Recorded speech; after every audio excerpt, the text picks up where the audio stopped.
નમસ્તે દર્શક મિત્રો, ચૂંટણીનો માહોલ છે.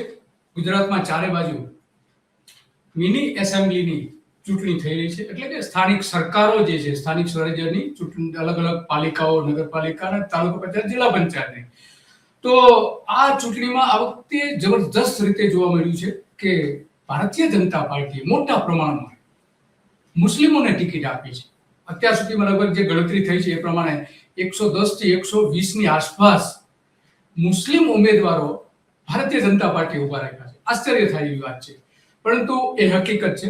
અને એ એટલા માટે અત્યારે વાત થઈ રહી છે કારણ કે ભારતીય જનતા પાર્ટી વારંવાર જે મુસ્લિમ મતદારો તૃષ્ટિકરણ ને બધી વાતો કરે છે, પણ આ ચૂંટણીમાં એની વાત કોઈ સાંભળે એવું નથી. કારણ કે આપણે જાણીએ છીએ કે આ જે રીતે ચાલુ કર્યું છે એ જોતા હવે ભારતીય જનતા પાર્ટી ને મુસ્લિમોને જે વારંવાર કોસવાની પ્રયત્ન કરે છે કે મુસ્લિમ છે તો આ છે, એના કારણે હિન્દુ મત બેંક મજબૂત કરતા હતા, પરંતુ હવે એવું રહ્યું નથી.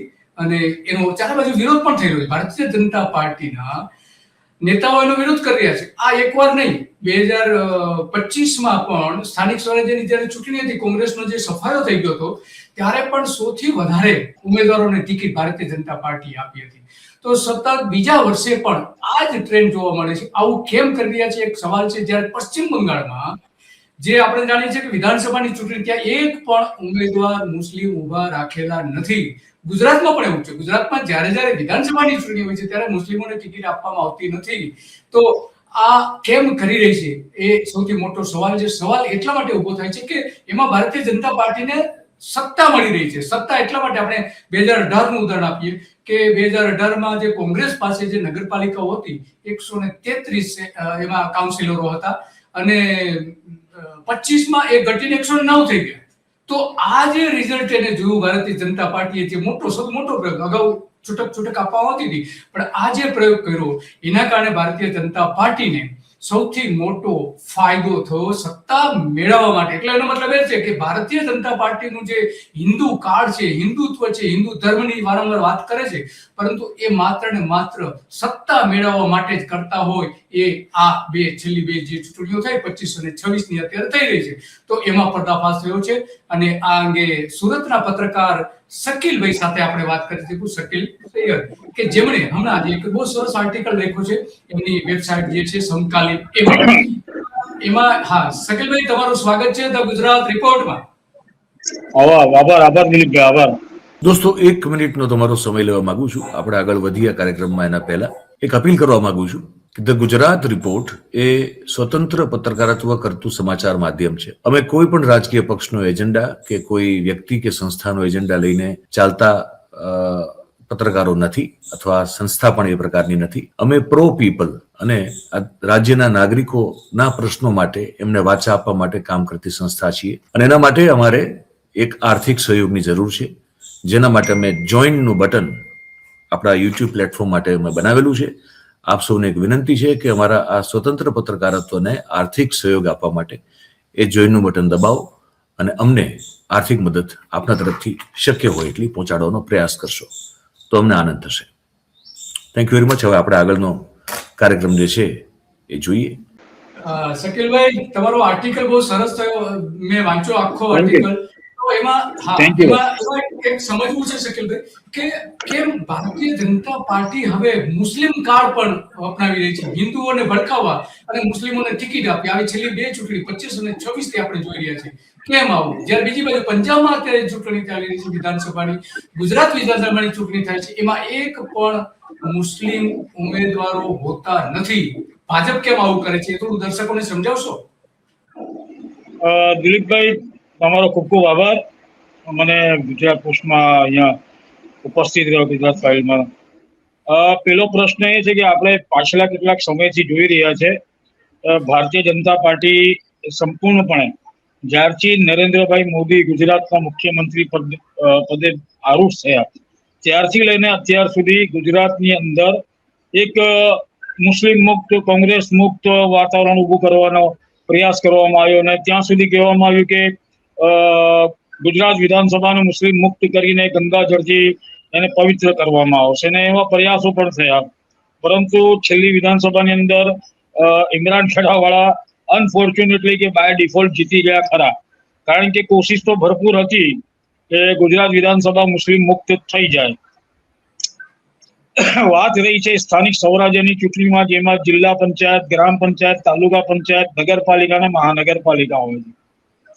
ત્યાં મજબૂરી કહો કે રાજકીય સોગટાબાજી તો ન કહેવાય, કારણ કે એ નાની નાની કોન્સ્ટિટ્યુએન્સી હોય છે, બહુ વધારે મતદાર હોતા નથી.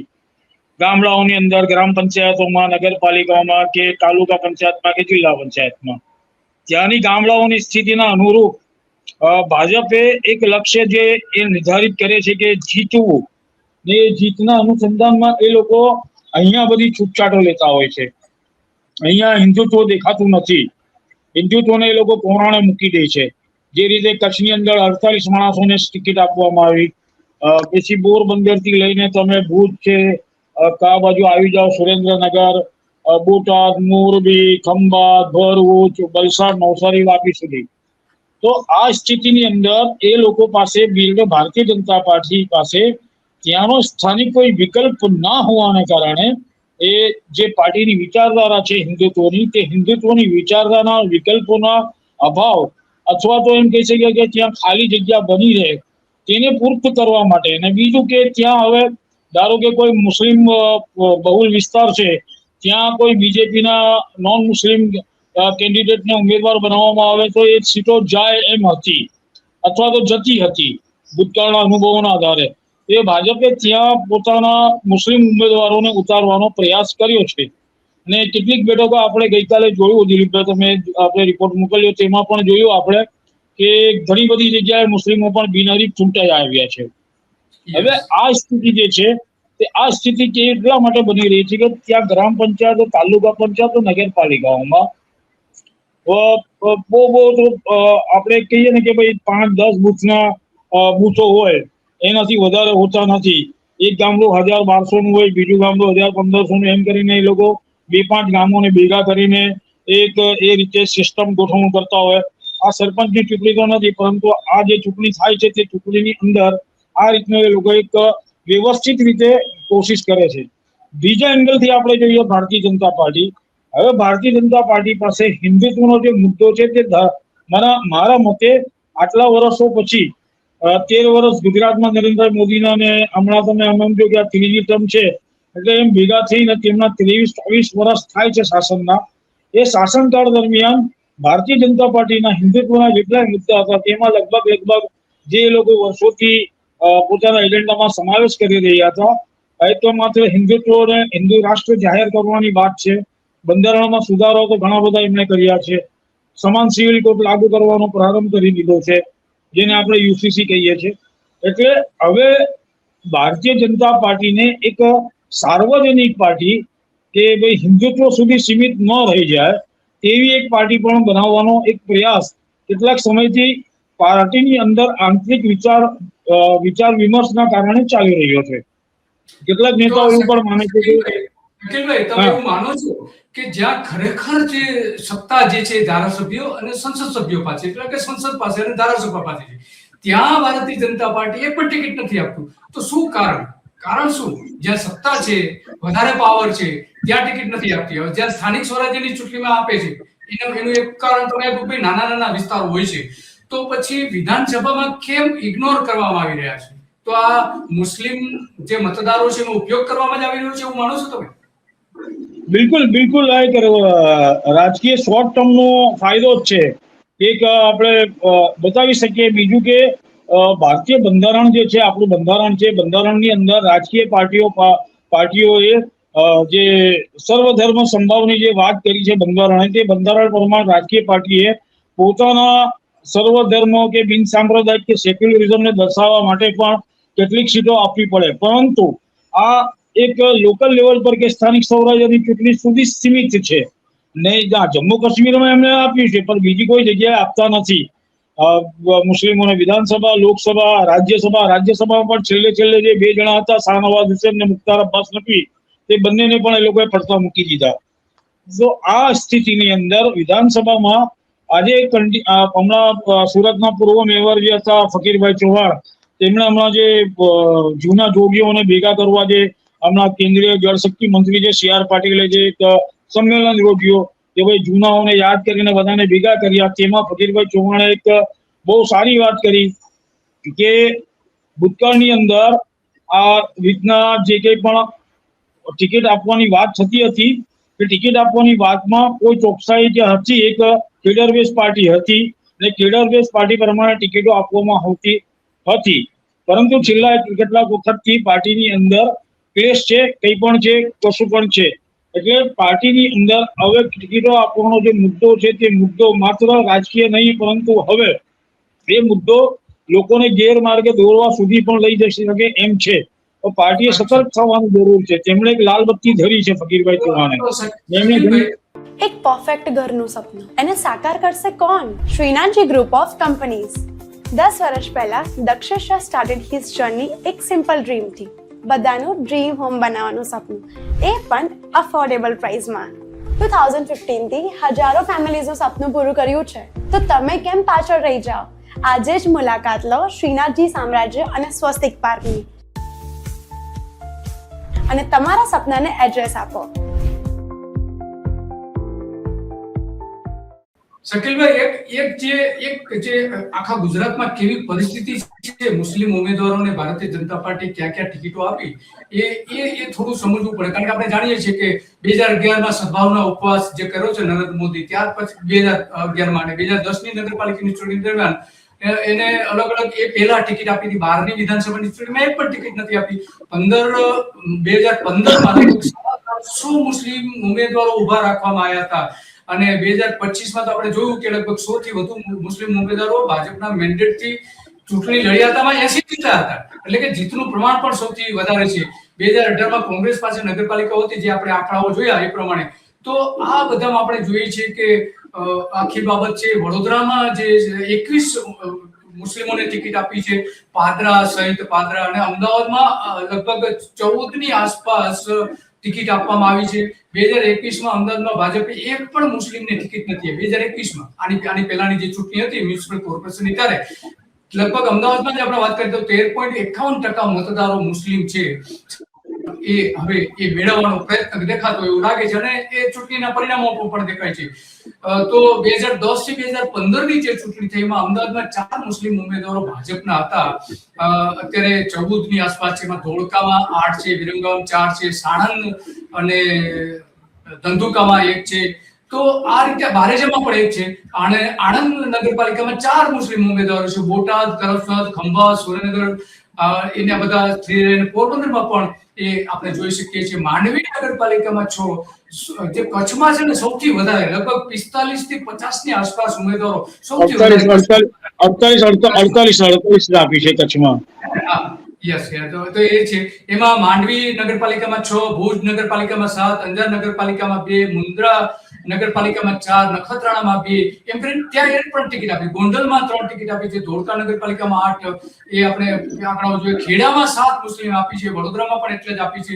તો આ બધું જે થઈ રહ્યું છે શકીલભાઈ, આટલા મોટા પ્રમાણમાં જે ટિકિટ આપવામાં આવી રહી છે, તો એની અસર શું થઈ રહી છે? સંઘ તો એક બાજુ કહે છે કે ભાઈ અમે હિન્દુ રાષ્ટ્ર બનાવીશું, બીજી બાજુ ભારતીય જનતા પાર્ટી ટિકિટ આપી રહ્યું છે.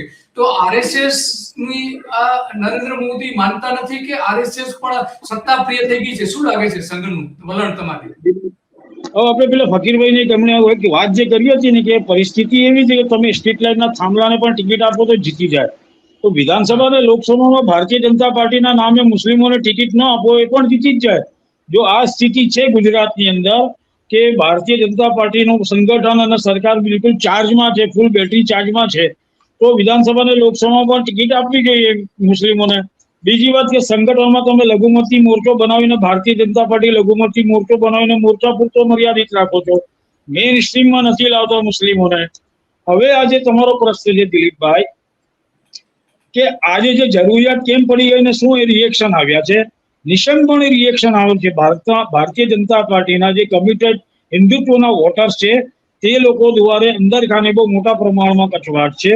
કે જે રીતે મુદ્દો એ છે કે શહેરી વિસ્તારમાં કે મહાનગરપાલિકાઓમાં જે રીતે આપણે જોઈએ છીએ કે વડોદરા, રાજકોટ, સુરતમાં કોઈ ટિકિટ મહાનગરપાલિકાની ચૂંટણીમાં આપવામાં આવી નથી. તો એ અંદર ખાનેનો કચવાટ જે છે તે કચવાટ તો ઉભો થયો જ છે. ને એવું પણ લોકો હવે થોડાક કેટલાક કાર્યકરો જે છે જૂના જોગીઓ જેઓ અત્યારે કોરાણે મુકાઈ ગયા છે અથવા તો તેમની પાસે પાર્ટી કોઈ કામ નથી લેતી તેવા જે સિનિયર અને વરિષ્ઠ નેતાઓ થઈ ગયા છે કે કાર્યકરો થઈ ગયા, તેમનો એક ગણગણાટ પણ એવો છે કે હવે પાર્ટી આખી બદલાઈ ગઈ છે. પાર્ટીની જે વિચારધારા છે તે વિચારધારાથી પાર્ટી વિપરીત જઈ રહી છે. આમ તો છેલ્લા કેટલાક વર્ષોથી ભારતીય જનતા પાર્ટીએ જે કોંગ્રેસીઓ માટે બીજી બધી પાર્ટીઓના નેતાઓ માટે લાલ જનમ પાથરી છે તે પાથરી પછી તો ભાજપની જે કેડર બેઝની ઓળખ હતી તે ઓળખ તો હવે લગભગ એમ સમજો કે નામશેષ થઈ ગઈ છે. ને કેડર બેઝ પાર્ટીને શિસ્તબદ્ધ પાર્ટી તરીકેની જે થોડી ઘણી આબરૂ બચી છે તે આબરૂ પણ હમણાં તમે જુઓ છો. અને આપ શ્રી દ્વારા કેટલાક અહેવાલો પણ એમાં પ્રસિદ્ધ કરવામાં, વિડીયો પણ શેર કરવામાં આવે કે ક્યાં ભારતીય જનતા પાર્ટીના કાર્યકરો અને નેતાઓ દ્વારા જે ટિકિટની વહેંચણી છે તેમાં મોટા પાયામાં અસંતોષ સાથે વિરોધ પ્રદર્શનોને બળવાની પણ સ્થિતિ ઊભી થઈ છે. ભારતીય જનતા પાર્ટી માટે સૌથી મહત્વની બાબત એ છે કે જે 4 પોકેટ એવા છે કે જ્યાં સૌથી વધારે મુસ્લિમ ઉમેદવાર ટિકિટ, એક તો કચ્છમાં, બીજું અમદાવાદમાં, ત્રીજું વડોદરામાં અને ચોથું ભરૂચ. આ જે 4 વિસ્તારો જે છે ત્યાં મેક્સિમમ આ રીતે ટિકિટો આપવામાં આવી છે. અને 4-4માં આપણે જાણીએ છીએ કે ભારતીય જનતા પાર્ટીનો જે એની સામેનો વિરોધ છે મોટા પ્રમાણમાં જોવા મળે છે. તો વિરોધમાં એને શંકા છે કે ઓછી બેઠકો મળશે એટલા કારણે મુસ્લિમ મત પણ એને મળે તો ફાયદો થાય. હવે કચ્છની આપણે વાત કરીએ દિલીપભાઈ, કચ્છના ભરૂચમાં પણ 19 ટિકિટો છે અને અમદાવાદમાં પણ 14 થી 18 ની આસપાસ આપવામાં આવી છે અને કચ્છમાં તો લગભગ 48 આપી છે. તો આ જે 4 પોકેટો છે એમાં આટલા મોટા પ્રમાણમાં લગભગ 100 જેવી તો આમાં જ થઈ જાય છે, 100 થી પણ વધારે થઈ જાય છે.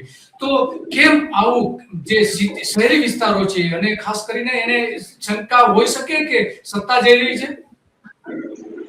જો આપણે કચ્છની શરૂઆત ત્યાંથી, કારણ કે ત્યાં સૌથી વધુ છે. કચ્છના જે ગામડાઓની સ્થિતિ ત્યાં બને છે, આપણે ત્યાં ભૌગોલિક સ્થિતિ જોઈએ ને એ સરહદી વિસ્તાર છે અને સરહદી વિસ્તારના ગામડાઓમાં લગભગ મોટા ભાગના ગામોમાં હું ત્યાં ગયો છું. નખત્રાણામાં મારી વિઝિટ થઈ છે, બીજી બધી જગ્યાએ હાજીપુર સુધી હું ગયો છું. તો ત્યાં આપણે પરિસ્થિતિ જોઈએ છે દિલીપભાઈ ભૌગોલિક રીતે, એ નાના ગામડાઓ છે, 500, 800, 1000, 1200, 1500 એ ગરીબ વર્ગના લોકો ત્યાં છે ને લગભગ મોટા ભાગના જે છે ત્યાં 70 થી 80% મુસ્લિમો ગામડાઓનું વર્ચસ્વ છે.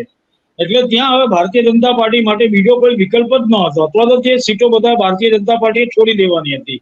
એ તમે જેમ કીધું ને કે ભાઈ આ આંકડો, જીતનો આંકડો, અમે આટલા જીત્યા છે, એ જીતનો આંકડો દર્શાવવાનો પણ એક રાજકીય